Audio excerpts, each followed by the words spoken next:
विधि के लिए पहेली पूछने की परंपरा रही है। संस्कृत में अनेक पहेलियाँ प्राचीन काल से ही प्रचलित रही हैं। ऐसा नहीं है कि बस अपनी ही बौद्धिक भाषा में हमसे अपने ही भाषा में पहेलियों को पूछते या समझते हैं। संस्कृत में भी पहेलियों को पूछने की प्राचीन परंपरा रही है।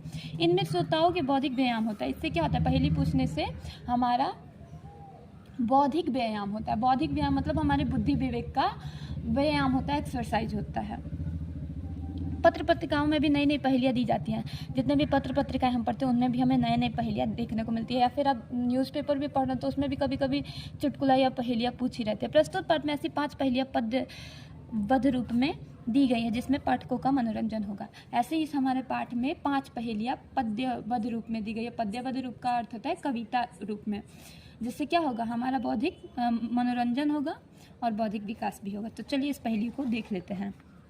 अगर आपको मेरी पहेली की और भी वीडियो चाहिए तो मैं उसका लिंक डिस्क्रिप्शन बॉक्स में दे दूंगी। उसमें मैंने 9th की भी कुछ पहेलियाँ दी हैं, 6, 7, 8 की भी पहेलियाँ दी हैं। उसका मैं लिंक डिस्क्रिप्शन में डाल दूंगी। अगर आप लोगों को देखना होगा तो वहाँ से देख सकते हैं। काफ़ी इंटरेस्टिंग पहेलियाँ है वो भी। तो चलिए बिना समय को बर्बाद किए शुरू करते हैं। अपदो दुर्गामी च साक्षरो न च पंडिता अमुखा स्फुट वक्ता च योजनाति सह पंडितः। अपदो दुर्गामी च, जिसके पैर नहीं है लेकिन दूर तक जाता है। साक्षरो न च पंडिता, विद्वान नहीं है फिर भी पढ़ा लिखा है। अमुखा स्फुट वक्ता च, मुख नहीं है लेकिन एकदम स्पष्ट बोलता है। जो जनाती सब पंडिता, जो जानता है वो विद्वान है। तो बताइए वो क्या है। तो इसका आंसर हो जाएगा पत्र, क्योंकि पत्र देखते हैं आप लोग, उसके पैर नहीं है फिर भी कितना दूर दूर तक जाता है। पढ़ा लिखा नहीं है, विद्वान नहीं है फिर भी देखते हैं कितना पढ़ा लिखे जैसा उसमें लिखा रहता है। अब मुख अस्पष्ट, मुख नहीं है फिर भी एकदम स्वच्छ बोलता है, साफ बोलता है। जो जानता है वो पंडित है। तो मैं तो भाई जानती हूँ, तो मैं पंडित हूँ, मैं अपने आप को विद्वान मान रही हूँ। ऐसा मानना नहीं चाहिए, बस हंसने के लिए बोल रहे हैं। विद्वानता की कोई हद नहीं होती है। चलिए आगे बढ़ते हैं। न तस्यादि न तस्यांत मध्यस्तस्य तिष्ठति ममाप्यसि तवाप्यसि यो जानाति स पंडिता। न तस्यादि, आदि में यानी कि आरंभ में भी न है और अंत में भी न है, मध्य में यह स्थित है। ममाप्यसि, मेरे पास भी है, तवाप्यसि, तुम्हारे पास भी है। बताओ वे क्या है। तो वो है नेत्र, यानी कि आँख, नयन। नयन के आरंभ में क्या होता है, न होता है, अंत में भी न होता है, बीच में यह स्थित होता है। तो यदि आप जानते हो तो बताओ। तो मैं तो जानती थी तो मैंने बता दिया, आप लोग भी अब जान ही गए होंगे। चलिए अपने तीसरे पहेली पे बढ़ते हैं। नानम फलम वा खदामी न पिबामी जलम क्वचित् चलामी दिवसे रात्रो समयम बोध्यामी च। ना फल खाता हूँ ना ही जल पीता हूँ, लेकिन दिन रात चलता हूँ और समय का बोध कराता हूँ। बताओ वो क्या है। तो इसका आंसर होगा घड़ी। घड़ी देखते हैं, घड़ी कुछ नहीं खाता, ना खाना खाता ना पानी पीता, लेकिन दिन रात टिक टिक टिक टिक टिक करके चलता रहता है और समय का बोध कराता है। तो इसका आंसर होगा घड़ी। अब देखिए हमारा चौथा है। मुखम कृष्णम वपु क्षीणम मंजूषायाम च समृतम घर्षणम में दहत्याशु रसवत्याम वशाम में हम। मुखम कृष्णम वपु क्षीणम, मुख पे काला है और शरीर उसका एकदम दुबला पतला है, ठीक है। और मुख कैसा है, काला है। मंजूषायाम च समृतम, डिब्बे में रखा रहता है। घर्षण में दहत्यासु, जब उसको हम रगड़ते हैं तो वो जलने लगता है। रसवत्याम बसा में, और रसोई घर में रहता है। तो बताइए वो क्या है। तो इसका आंसर होगा अग्निशलाका। अग्निशलाका यानी कि माचिस। माचिस देखते हैं डिब्बे में रहता है, जब उसको हम रगड़ते हैं तो जलता है। मुख पे उसके काले होता है, बाकी शरीर उसका पतला सा होता है और रसोई घर में रहता है, ठीक है। अब कितने लोग बच्चे ये कहेंगे अरे रसोई घर में नहीं रहता, मतलब पूजा घर में रहता है, रसोई घर में तो लाइटर रहता है। तो सबके अपने अपने रखने की जगह, लेकिन रसोई घर में ही ज़्यादातर रखा जाता है। अभी लाइटर का ज़माना है ना, पहले लाइटर नहीं हुआ करता था। तो पहले सारे लोग रसोई का जो भी काम होता था आग जलाने का तो माचिस से ही करते थे, ठीक है। तिष्ठामि पदेन वको न पंगु दत्ता फलानम न कृतयत्ना मौनेन जीवामि मुनिर्मुक्ता सेवस्मि हम को हम नृपति न देवः सेवस्मि को हम नृपति न देवः दत्ता फलम न खदामि तिष्ठामि पदेन वको न पंगु। एक पैर पे खड़ा रहता है लेकिन वो लंगड़ा नहीं है। फल देता है लेकिन वह यत्न करने वाला नहीं है। एक सेकंड। परिश्रम, हाँ, फल देता है लेकिन वो परिश्रम नहीं करता है। मौनेन जीवामि मुनिर्न मुक्तः, चुपचाप रहता है लेकिन न तो वो साधु है और ना ही गूंगा है। सेवो अस्मि को हम नृपति न देवः, दूसरों की सेवा करता है लेकिन वो राजा और देव नहीं है। तो बताइए वो क्या है। तो इसका आंसर हो जाएगा वृक्ष, यानी कि पेड़। पेड़ देखते एक ही पैर पे खड़ा रहता है, लंगड़ा थोड़ी ना है, पैर पे ही एक खड़ा रहता है, लंगड़ा तो नहीं है, ठीक है। दत्ता फलानम न कृत नहीं, तो परिश्रम कोई नहीं करता फिर भी लोगों को फल देता है ना। और कुछ नहीं बोलता, चुपचाप रहता, लेकिन साधु तो नहीं है, और ना ही गूंगा है। पेड़ कभी बात करता है? कोई किया है बात? कुछ पागल लोग होंगे बात भी कर लेते होंगे ऐसी बात नहीं है, चलिए हंसने के लिए बोल रही हूँ मैं, पागल कोई नहीं है। शिवस्मी को हम नृपते न देवः, दूसरों की सेवा करता है लेकिन वो राजा और देव नहीं है। तो आई होप आप लोगों को ये समझ में आया होगा। तो यहाँ पे कुछ शब्दार्थ दिए हैं, तो शब्दार्थ आप लोग खुद से पढ़ लीजिएगा, और यहाँ पे भी शब्दार्थ है, इसको भी आप लोग खुद से पढ़िएगा। थोड़े से संधि विच्छेद दिए हैं, इसको भी आप लोग देख लीजिएगा। चलिए यहाँ पे मौखिक प्रश्न पे आ जाते हैं। मौखिक प्रश्न, अधोलिखितानां पदानां उच्चारण, इन पदों का उच्चारण करना है। अपदः अस्पुटवक्ता तस्यादिः तस्यान्तः यस्य तस्य ममाप्यस्ति तवाप्यस्ति सेवस्मि को अहं नृपते न मंजूषायाम। ठीक है। निम्नलिखितानां पदानां अर्थं वदतु, निम्नलिखित पदों का अर्थ बोलना है। अपदः तस्य, अर्थ बोलना है ना। तो अपदः, अपदः यानी कि दूर तक जाने वाला, तस्यादिः जिसके आरंभ में, उसके आरंभ में, ममाप्यसि मेरे पास भी, मुक्कः मतलब गूंगा, कृष्णम मतलब काला, घर्षणम मतलब रगड़ना, मंजूषायाम मतलब डिब्बा, बॉक्स, धात्याशु मतलब घर्षण करके जलाना, रसवत्याम मतलब रसोई घर, और बाकी के जो आपको भूल जाएंगे मेरे बोलने से, तो आप इधर सारा दिया ही हुआ है इसका शब्दार्थ, तो देख के लिख सकते हैं। स्वमातृभाषायाम एकाम प्रहेलिकाम वदत। अब अपने मातृभाषा में आप लोगों को एक एक पहेली लिखनी है, जिसकी जो मातृभाषा है, इंग्लिश हो, अरबी हो, उर्दू हो, फारसी हो, फ्रेंच हो, रोमन हो, अरे जिस भी लिपि में, जिस भी भाषा में आप लोग बोलते हैं, उसमें एक पहेली आप लोगों को यहाँ पर रगड़ के लिख देना, यहाँ पे नहीं, अपने कॉपी में, ठीक है। और इसको लिख के पूरा कर लेना। इसको मैं नहीं बताऊंगी क्योंकि मैं क्या जानती हूँ आप लोगों की कौन सी पहेली और आप लोगों की मातृभाषा क्या है। कुछ लोगों की मातृभाषा भोजपुरी होती है तो वो भोजपुरी में लिखेंगे, कुछ लोगों की मैथिली होती है तो मैथिली में लिखेंगे, है ना। तो आप लोग ना जानते, फिर आप लोगों को कौन सा याद है, मैं क्या जानती हूँ कौन सा याद है, खुद से करिएगा, इतना मैं नहीं बताने वाली हूँ। चलिए 4 नंबर पे आते हैं।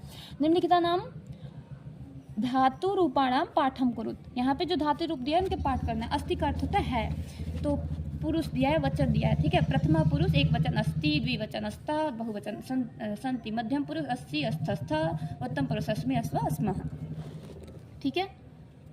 निम्नलिखितानां प्रश्नानां उत्तरम एक पदेन लिखत। निम्नलिखित प्रश्नों के उत्तर एक पद में देना है। एक पद मतलब एक शब्द में। वयम काभ्याम पश्यामः, हम किससे देखते हैं, तो वयम नयना पश्यामः, आँख से देखते हैं।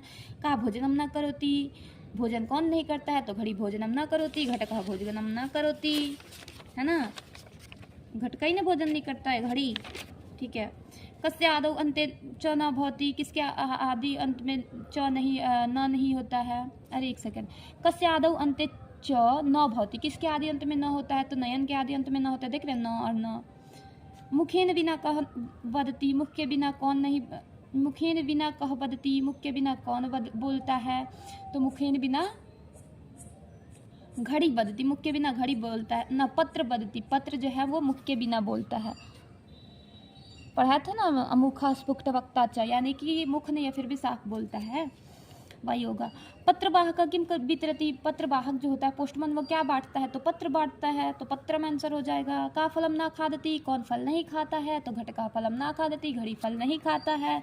घर्षणेन का दहति, घर्षण में कौन जलता है, तो घर्षणेन अग्निशला का दहति, माचिस जलती है घर्षण करने पे, है ना, कि आप लोग जलते हैं किसी की कामयाबी से, ऐसा तो नहीं है। आइए इधर हम लोग रिक्त स्थान देखते हैं।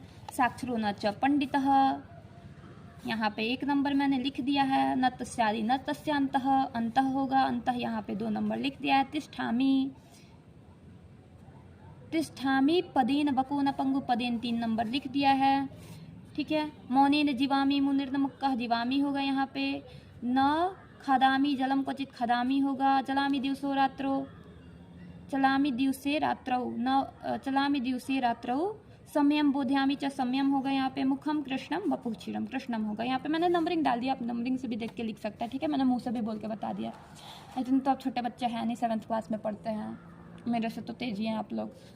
चलिए विपरीतार्थ का नाम शब्दयोः सुमेलनम कुरुत, विपरीत शब्दों का मिलान कर देना है। इतः का हो जाएगा, अद्यः ऊपरी का हो जाएगा,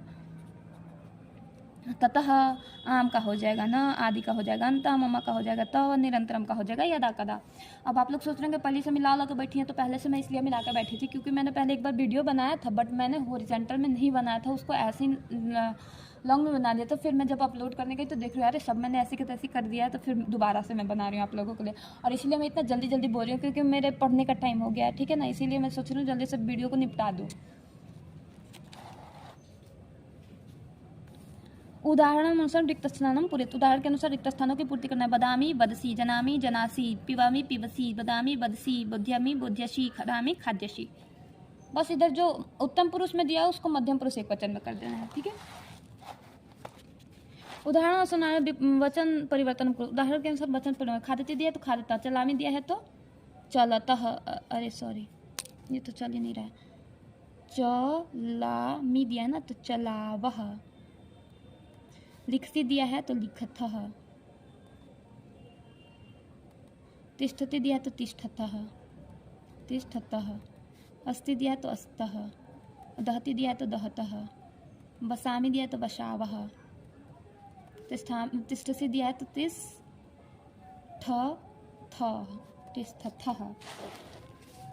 वाक्यानि, वाक्य निर्माणम करो, वाक्य का निर्माण करना है, इन शब्दों से वाक्य बनाना है, यानी कि सेंटेंस बनाना है। तो सेंटेंस आप लोग खुद से बना लीजिएगा, ठीक है। इतना बुक से भी देख के बना सकते हैं या इधर उधर से आप लोग पढ़े भी होंगे, सॉफ्टवेयर का मदद लेके बना लीजिएगा। एतेषु किम सत्यम असत्यम वा लिखत, क्या सत्य और क्या असत्य उसको लिखना है। वृक्षा फलम ददाती, वृक्ष जो है वो फल देता है, सही है, सत्यम है। मत्स्या तड़ागे निवसती, जो मछली है वो कहाँ तड़ाग में रहती है, तालाब में रहती है, ये भी सही है, सत्यम लिखिए। स जो सत्य में उसको मैं स लिख दे रही हूँ। शिव त्रिनेत्रधारी कहते थे, शिव भगवान को त्रिनेत्रधारी कहते हैं, ये भी सत्य है, स करिए। बका मत्स्या नाम न खादंती, बकुला मछली को नहीं खाता है, ये असत्य है, खाता है बकुला मछली को। घटिका समयम बोध्यति, घटिका जो है वो क्या करता है, समय को बताता है, ये भी सही है, सत्य करिए इसको। अग्निशला का घर्षण ददाती, अग्निशला का घर्षण करने से देता है, ये भी सत्य है, इसको भी स करिए। चलिए आगे बढ़ते। अधोलिखिता नाम पदानाम संधि विच्छेदम करो, अब दिए गए पदों का संधि विच्छेद करना है। दहत्यासु तो दहत जोड़ दह जोड़ अत्याशु, दह जोड़ दह कर देना, यहाँ पे अत्याशु कर देना है। लिखूँ कहाँ मैं इसको, को अहम बोल देती हूँ, सुन लीजिए। को हम को जोड़ अहम, नृपतिन नृप जोड़ पतिन, सेवो अस्मि सेवा जोड़ अस्मि, तस्यांत तस्य जोड़ अंतः, तवाप्यस्यति तव जोड़ अप्यस्यति। संस्कृत अनुवादम कुरुत, कुंतल विद्यालय कब जाएगा, कुंतलः विद्यालयम कदा गमिष्यति। इसको मैं लिख देती हूँ, कुंतलः विद्यालयम कदा गमिष्यति, गमिष्यति। मेरा राइटिंग बहुत घटिया होता है, समझने का प्रयास करिएगा। शीला और रहीम कब आएंगे, शीला रहीमा च कदा आगमिष्यति, सॉरी आगमिष्यतः, वे लोग मिठाई खाएंगे। ते मिष्ठानम खादिष्यन्ति, मैं विद्यालय जाऊंगा। अहम विद्यालयम यहाँ पे लिख देती हूँ, ते मिष्ठानम मिष्ठानम खादिष्यन्ति मैं विद्यालय जाऊंगा। अहम विद्यालयम गमिष्यामि। तो ये हो गया आपका ख़त्म कहानी। अब हम कल पढ़ेंगे संख्या ज्ञानम, ठीक है। बोलोगे आप लोग कितना चुना चुना के बोल रही है, ठीक है। चलिए, तो ये हमारा 5 लेसन आज कंप्लीट हो गया। कल मैं शुरू करूँगी 6th लेसन। और आप लोगों को मेरे वीडियोस को अगर देखते हैं तो कमेंट लाइक ज़रूर करिएगा और मेरा हौसला थोड़ा बढ़ाइएगा ताकि मैं ऐसे वीडियोस बनाते रहूँ आप लोगों के लिए। Thanks for watching my video, bye bye.